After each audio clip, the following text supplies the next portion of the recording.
Hello friends, welcome back to my channel. My name is Aubrey. I'm so happy to have you all here with me today. So today we're going to do the third and final video in my little relationships in books recommendations series that I have been doing in honor of Valentine's Day. So I have already done two different videos in this series, the first of which I talked about family and found family in books, and the second of which I recommended books with romance as one of the key elements to the story. So today we're going to be doing sort of like a best friends dynamic duo type of story for these recommendations. And I don't have quite as many this time to go over. So for this particular video, we're talking specifically about books where we have two characters who have a platonic relationship with each other or a familial relationship with each other of some sort, and they are, they work really well together. They're like the, as I said, dynamic duo of characters. And I realized a lot of my books have friend groups that are much more than just two characters, which some of these do as well, but the main focus is on two particular characters and their relationship with one another and how they work together. I also have some books on my shelves that I have not read in quite a long time, so my memory of the details of the characters and their relationships with one another may not be the best. So if I wasn't completely sure, I did not include the book on this list. Like if I wasn't sure that it fit this category. So if you've seen like my bookshelf tour or anything and you are thinking, oh, well, why didn't she include this book? That would be why. And I will link the first two videos in this series down below if you have not watched those yet and are interested in doing so. But we're going to go ahead and get started. I am not going to necessarily talk about the synopsis or the plot of these books, except as it relates to the relationship. I'm mostly just going to talk about why I think it fits this type of story, if this is the type of story that you're looking for. So the first book that I have here is Airborne by Kenneth Opel. This is the first book in the series of the same name, and is the only one in that series that I've read so far. I read this when I was younger, and I remember really loving the relationship that develops between our two main characters, Matt, and the female character, I cannot remember her name. Kate. Matt and Kate. So Matt works on an airship. So it does have that kind of like steampunk element in that people are traveling around in ships in the air as opposed to ships like on the ocean. And Matt is part of a crew on this one. Matt and Kate are both relatively young. They're both children. And he meets one of the passengers, Kate, who is essentially trying to make this particular scientific discovery. She is very interested in science and she's very intelligent, and she and Matt become very close friends and we're working together. We have, like aerial adventures with the ship and encountering perhaps some other ships and other people. We have the two of them trying to make this scientific discovery and then trying to protect it and decide what they want to do now that they've discovered this. It's a really, really fun story. It's got a lot of adventure, and like I said, I just think that Matt and Kate's relationship, they are definitely partners in crime very quickly. Even though they're from very different stations in life, they have very different upbringings and very different backgrounds, they come together with this shared passion and the shared interests, and they are both little troublemakers, so they get along very well. Troublemakers in that they stick their noses into things and they unfortunately get involved in stuff that they probably shouldn't be involved in. But I really enjoyed this book when I was younger, and I do have the second one in the series, which I think is called Skybreaker. Is that what it's called? I can't see the title from here. So I do really want to continue this, but I had to put the first one on the list because I just think that Matt and Kate are such a fun pair. Their relationship, the way that they work together and learn from one another, and it's just such a fun adventure. Alright, then the next one that I have for you is The Angel of the Crows by Catherine Addison. This is a Sherlock-inspired story. I have talked about it on my channel before, but anything that is inspired by Sherlock Holmes and Dr. John Watson has to be included on this list. And so in this one, our two friends are Dr. Doyle, who has just returned wounded from, is it Afghanistan? Yes, Afghanistan. Um, where a fallen angel caused great devastation and wounded Dr. Doyle, who has now returned home to London and is now living with an angel named Crow. And Crow is very Sherlock coded. He is not very good at understanding humans, although he tries. But he and Dr. Doyle just understand each other and they work well together. And as you can imagine, it is very Sherlock inspired in that we have a lot of cases that they're solving together.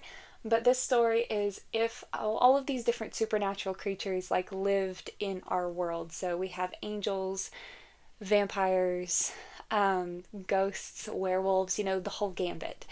And so we get to see the two of them becoming best friends and solving all these different cases together and working together and becoming, the dream team. And I love their dynamic in that, like I said, he's not human, he is an angel, and he doesn't always understand human emotions or expressions, and he's very, very, very smart. And he tries really hard, he just doesn't always get it. And then we have Dr. Doyle, who is helping him to interact with people. And also, there's this stigma against Crow. A lot of people don't trust him because he is an angel without an obvious, I can't remember what they call them. It's kind of like a habitation or like a location that they're connected to. Crow doesn't really have one of those. He says that all of London is his, but in the eyes of other people, that doesn't really count.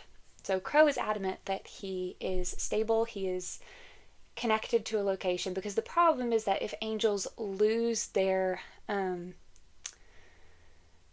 anchor of sorts, then they can fall, and fallen angels are very dangerous. So, there are people who don't trust Crow, and then we have Dr. Doyle who does, and they become good friends, and it's just very nice to see that relationship forming and the two of them just,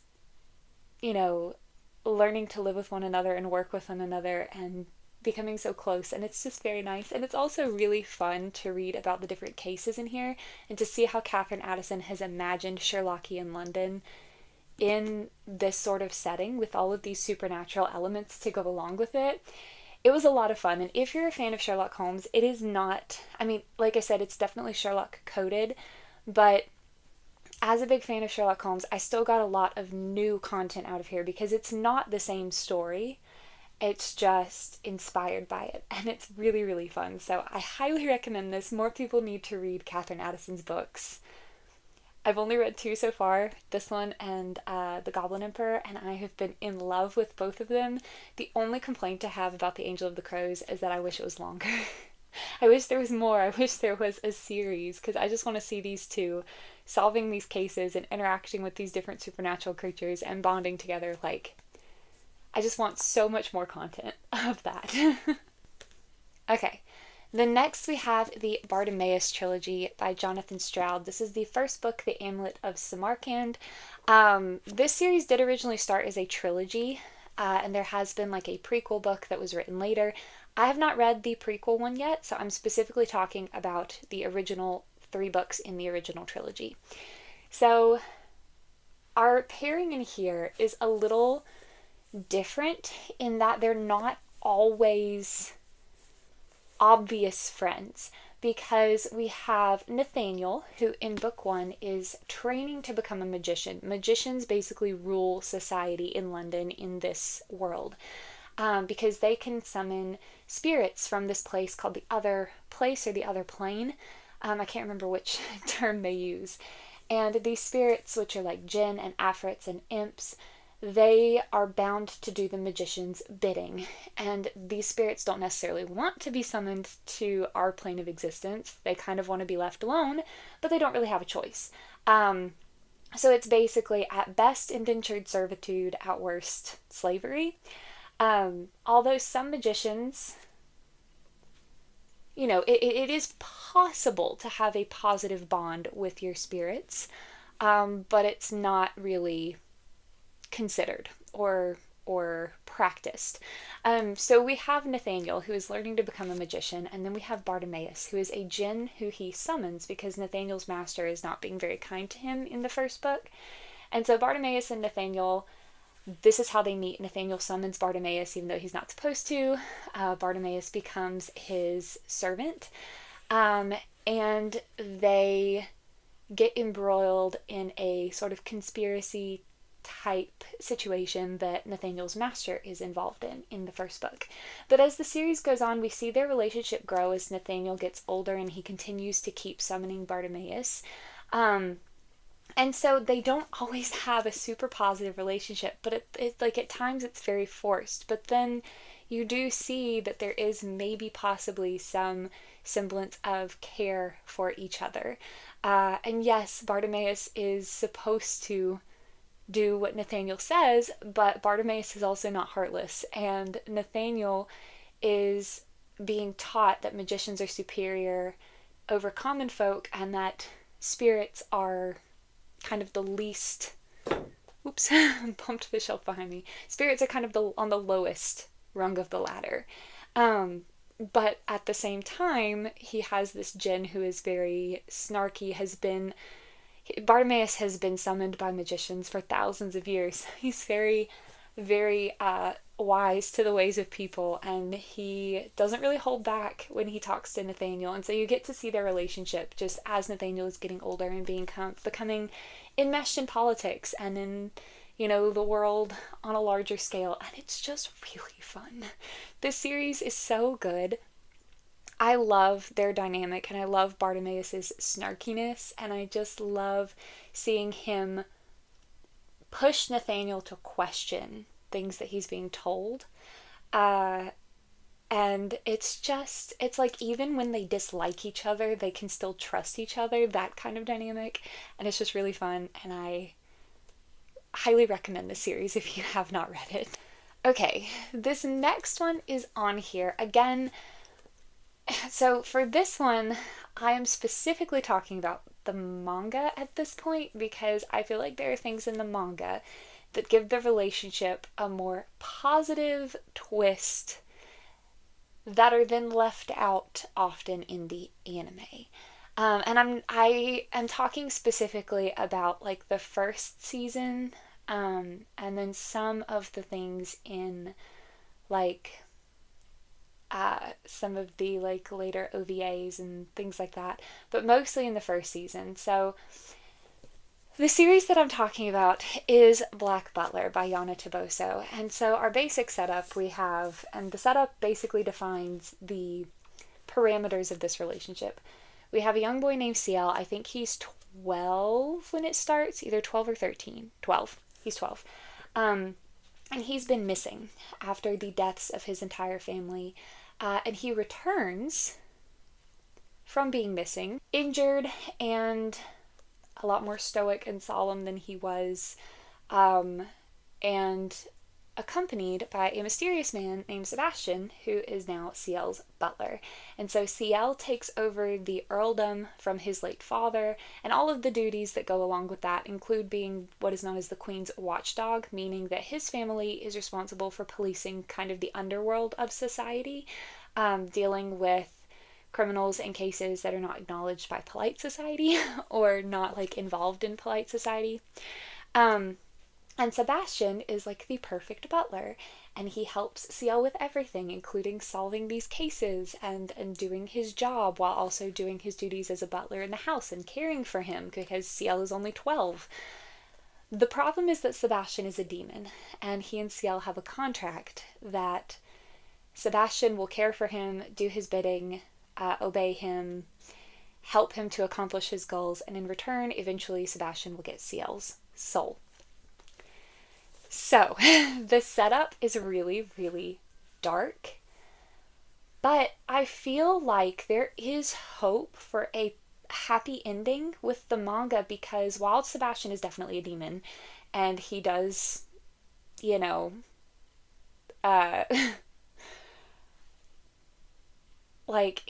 a demon who made a contract for a child's soul so that he can consume it.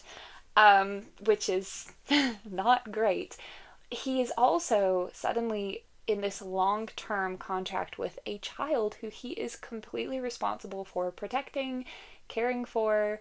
CL has a lot of trauma that he's dealing with, and I feel like there are times in the manga that really show that maybe Sebastian is kind of being infected by these human emotions, right, that he's not used to. And so I'm including it on this list with tentative hope. I will say I've only read the first 10 volumes, and there are 33 or 32 out so far.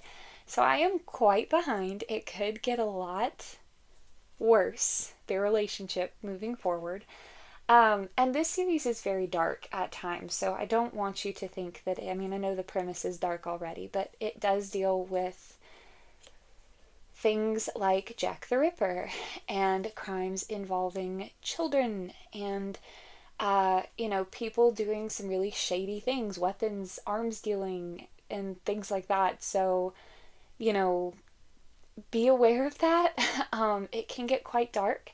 And CL, like I said, has had a lot of trauma, so his mindset is not always positive or very appropriate for a child.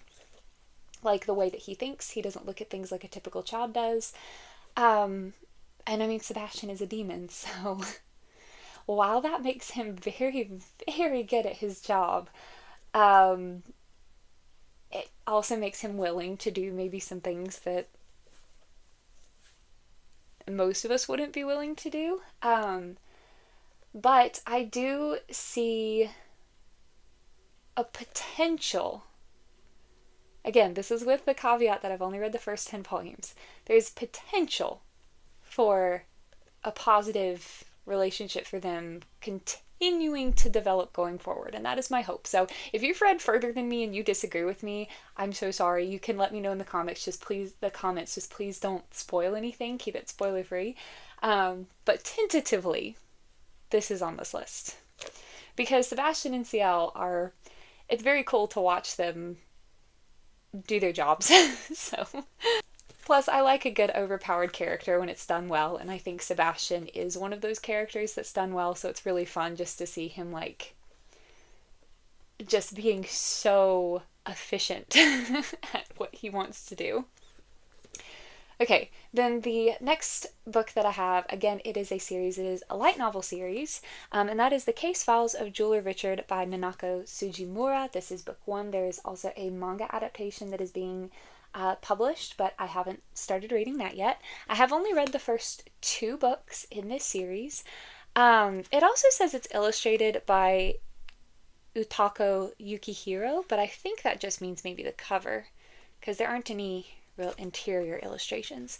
But I just really like Richard and Seigi's relationship so far. Again, I've only read the first 2 books, and there are 9 out so far, although they're not very long. But Richard is a jeweler who has come to Japan to start a jewelry store. He hires Seigi after Seigi saves him from a mugging, and just seeing them work together and, helping all these different people with their personal problems, because Seigi is such a kind person, and if he sees someone who seems to be in distress, he cannot help but get involved. And so he and Richard are very opposite in that Seigi is very, he wears his heart on his sleeve. He's very open. He's very, a little naive, and just Richard is very kind of stoic at times. He seems a lot more like worldly, but they are both very kind and want to help. They just kind of go about it in different ways. And seeing their relationship and them interacting so far, the first 2 books have been very formulaic, where it's just each chapter is a different client of Richard's who they are then trying to help.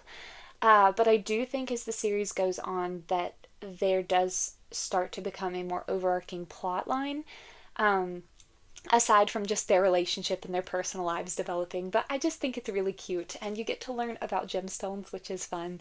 But just seeing them, like, influencing each other and learning about each other, and I don't know, I just think it's nice. Okay, then I have a manga. another manga, and that is The Case Study of Vanitas by Jun Mochizuki. I love this series so, so, so much. Um, it's just so good. There are 10 volumes out so far in English, and so we follow Vanitas, who is a human who is connected to the mysterious vampire of the Blue Moon and who wants to cure vampires from this illness that affects their true name and so turns them into like these ravenous creatures.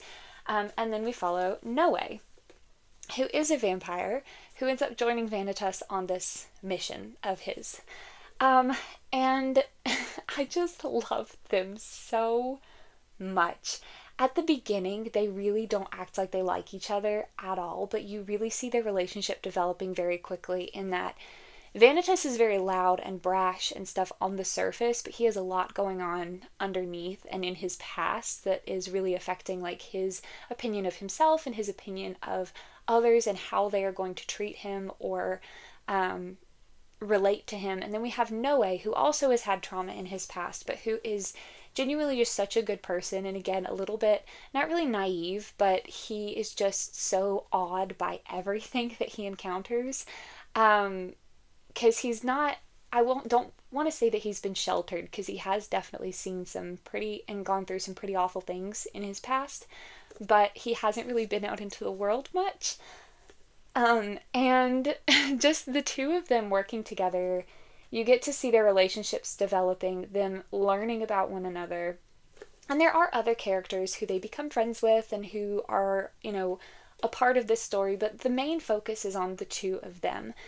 And learning about one another, coming to understand one another and trust one another, which is a big deal for Vanitas especially. It's just really nice. It's also one of the most beautifully illustrated series I have ever seen. I mean, the covers are just absolutely breathtaking. And it's just so wonderful. Like, look at little baby Noe. That's so pretty. It's not fully in color, but they always have a little bit like a color image in the front, which is always nice. But yeah, it's gorgeous. It takes place in Paris. There's steampunk elements, and then it's just so good. Vanitas and Noe's relationship is so wonderful. It is just so wonderful to see them learn from each other and bond, and it's just great.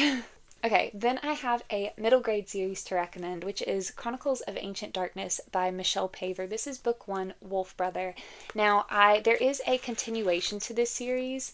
After the original series ended, the author then did go back and write more. I have only read the original series, so that's all that I can comment on. But in this story, we have a young boy named Torak, who in book 1, his father is killed right at the beginning of the story. And Torak finds an orphaned wolf pup. They end up bonding. He names him Wolf, and Torak learns that he can understand Wolf, that they can communicate with each other. And so we find that there is perhaps a prophecy of sorts that involves Torak and Wolf. And again, there are a lot of other characters in this series. There is a girl named Ren, so we could actually put this in here twice for Torak and Ren's friendship as it forms, but I'm looking more at Torak and Wolf because this is that sort of like platonic soulmates relationship like you kind of get in Dragon Rider stories, where Torak and Wolf, as it says, Wolf Brother, they really do bond with each other and become like brothers, and wholeheartedly devoted to one another, will protect each other, and it's just so nice. If you were the kind of person that as a kid you wished that you could have like an animal companion, like a familiar, not like in the relationship of like it's like parasitic or manipulative, but like in that symbiotic, we rely on each other kind of way, then this series is for you. I loved this as a child, and I've reread it since as when I was older and still loved it just as much. And it takes place kind of in a prehistorical setting, so we have kind of like it's kind of like the Ice Age. It would be the time period that this takes place in. And it's just really, really, really fun. has like a lot of really good just adventure and survival, and then Torak and Wolf and the way that they just love each other so much and are so protective of each other, and it's just wonderful. It's just wonderful because they really do, after having lost everything, they become brothers and now have a family again, and it's just really nice. Okay, so next I have Good Omens by Terry Pratchett and Neil Gaiman. We have a friendship between a demon, Crowley, and an angel, Aziraphale. And they are so precious. They're trying to stop the apocalypse from happening because they love humanity so much and they love the world so much, and they have both been stationed on Earth, trying to like keep an eye on each other and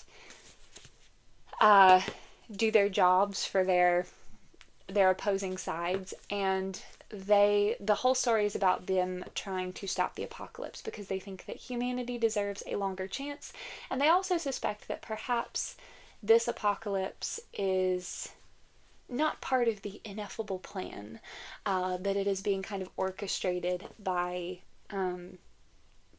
different angels and demons who just think it should happen now and want to see it happen now. So I just love Aziraphale and Crowley. They are two people who are not supposed to care about each other at all. They are supposed to hate each other. But they care so much about each other. And in the book, I will say that it is very easy to read romantic subtext into this, and especially with the second series of the TV show adaptation, which there isn't a book for season 2. It was just created only as a TV show.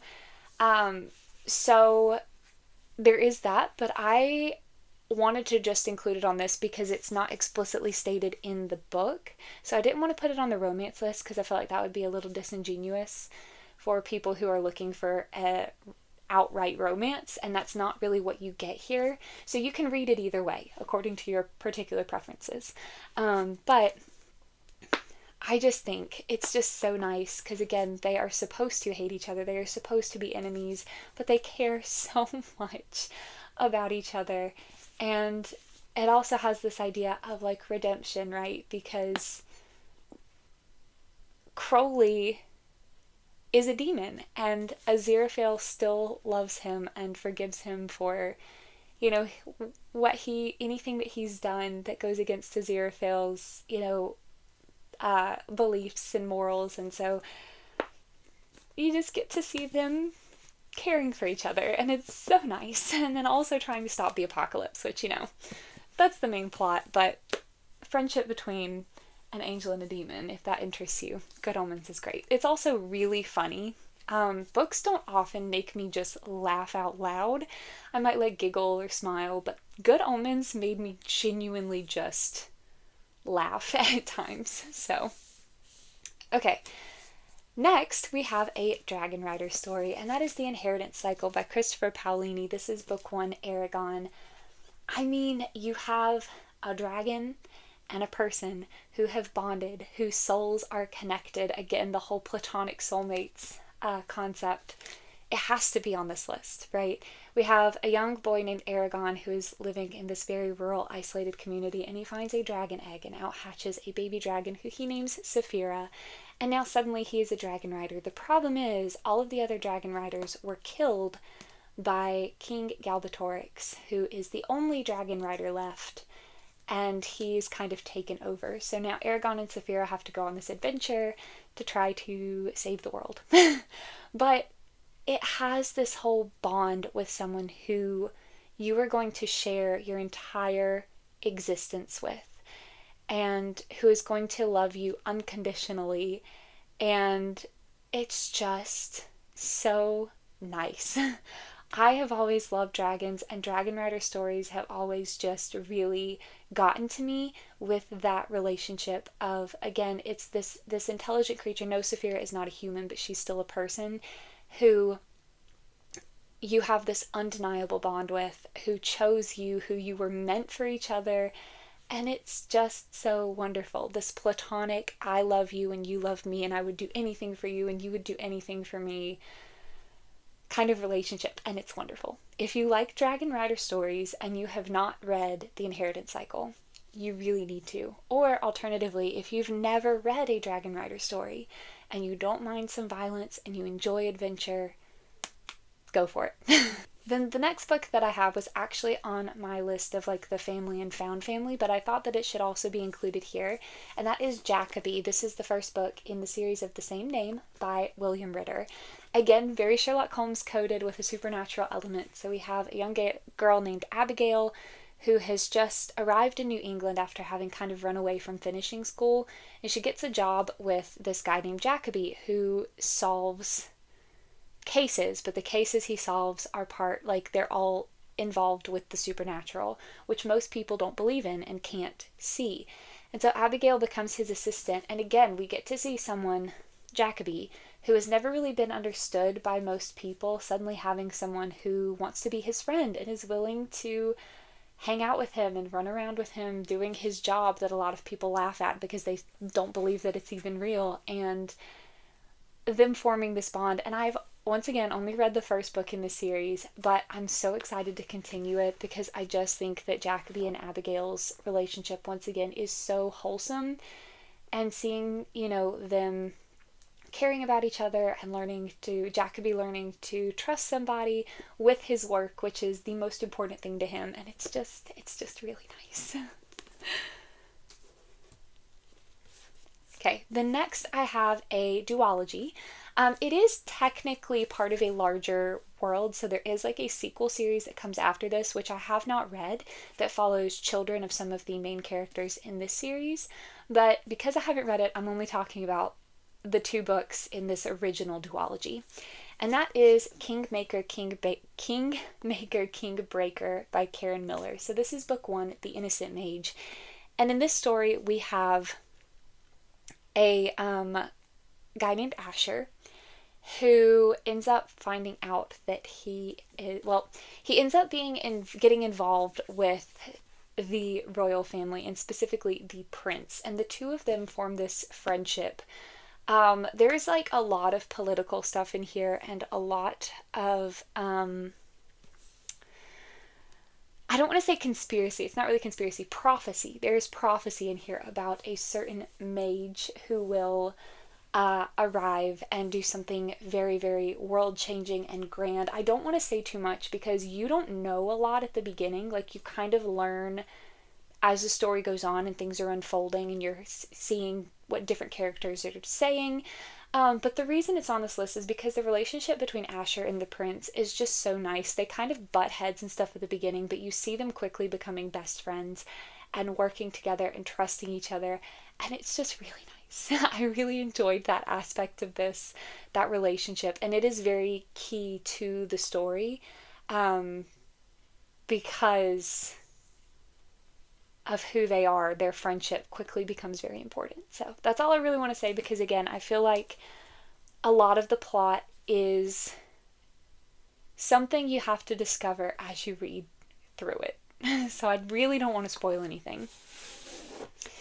And then, because as I said, anything related to Sherlock Holmes has to be on this list, we have the original Sherlock Holmes by Sir Arthur Conan Doyle.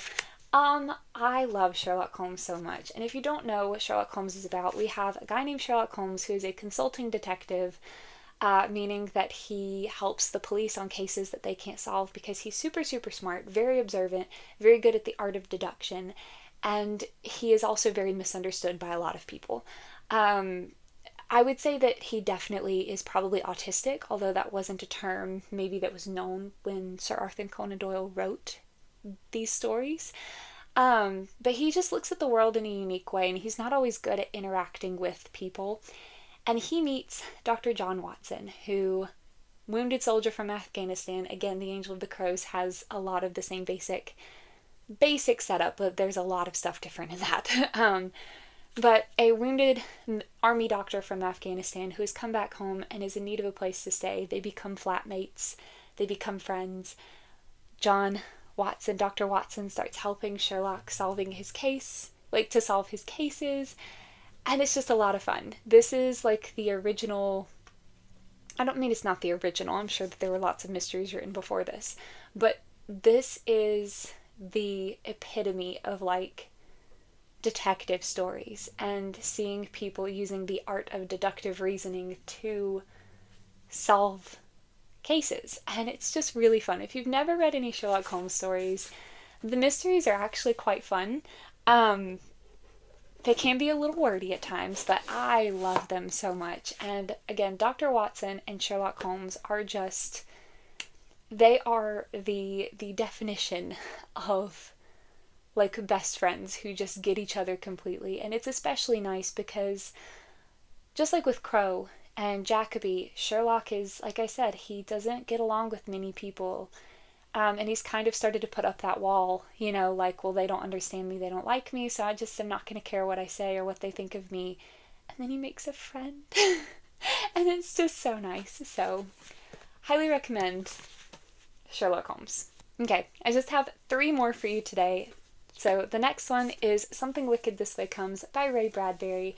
This is one of my favorite spooky books. We have an evil carnival that comes to town, and these 2 boys who are best friends go to this carnival and get enmeshed in what's going on and trying to figure it out.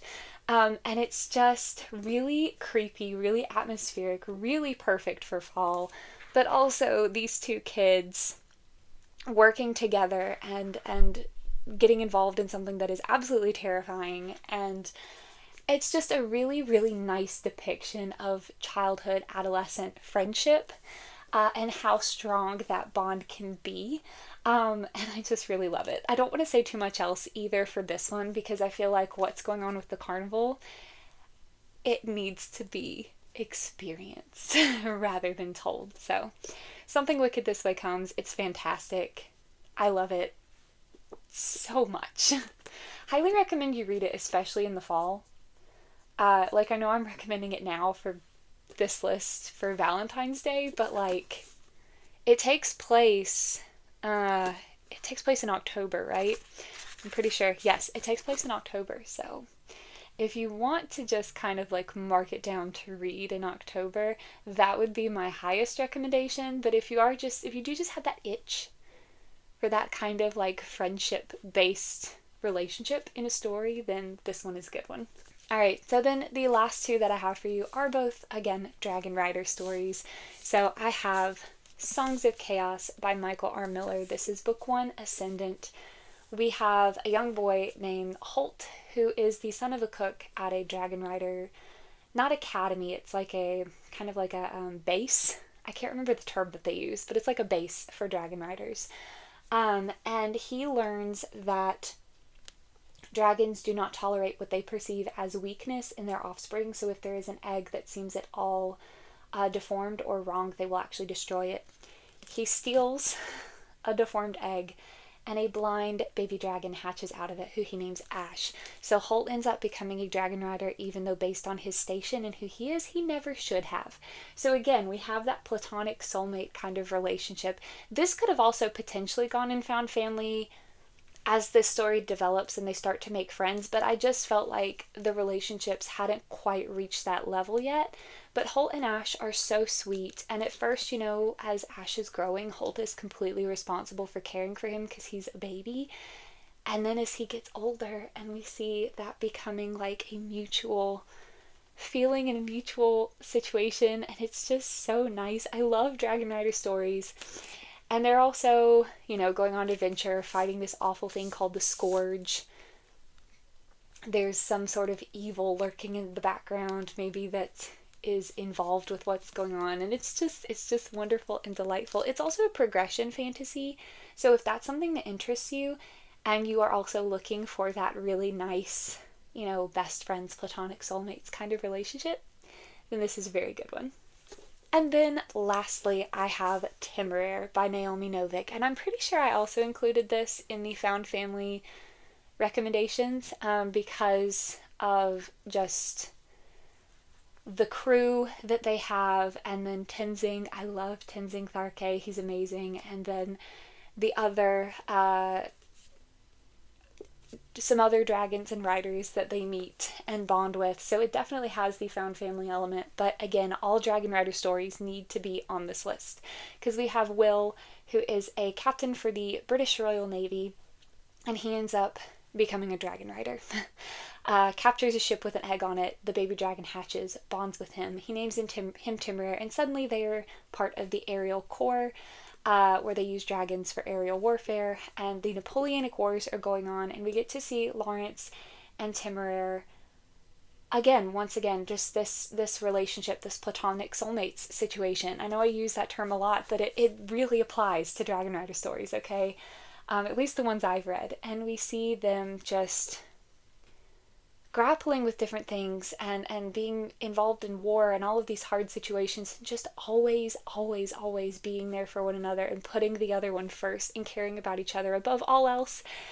And I love it. This is one of my favorite series of all time. It has so much more going for it than just that relationship between Timur and Captain Lawrence, but that is also a huge part of it. And seeing them influencing each other and teaching each other and changing each other and being there for each other through hard things, and again, just always putting the other one first. And it's just so wonderful, and I love it. Alright, so those are all some books with a best friends, dynamic duo, dream partnership kind of relationships. So if you're looking for any stories with that dynamic, I hope that some of these sounded really interesting to you. Please let me know in the comments if you are thinking of picking any of these up now, or if you have any recommendations to add to this list. I would love for you to add those for both myself and the other people watching this video. Just as always, please keep all comments spoiler free. But yeah, thank you so much for watching. I can't believe that February is already almost over. That's crazy. This year is going by so quickly, but this is the last of the 3 videos in that little series that I started. Next week will be, I think it'll be my spring TBR for next week, but as I said, I will link the other 2 videos in the series below in case you're interested in watching them. But if you would like to leave an emoji in the comments, it was recently the Lantern Festival. I don't know if they have little lanterns. Do they have little lantern emojis? That would be really cool if they do. If they have little lantern emojis, you can put one of those down there. If not, choose your favorite emoji based on one of the books that we talked about today. So if you want to put an emoji with your comment, or if you just want to let me know you were here but you don't really have anything else to say, you can put an emoji or 2 down there. I genuinely love talking to you guys in the comments. It makes me really happy, so yeah. Alright, so thank you guys so much for watching. I hope you're having a wonderful day or a wonderful night wherever you are, and I hope to see you in my next video. Bye!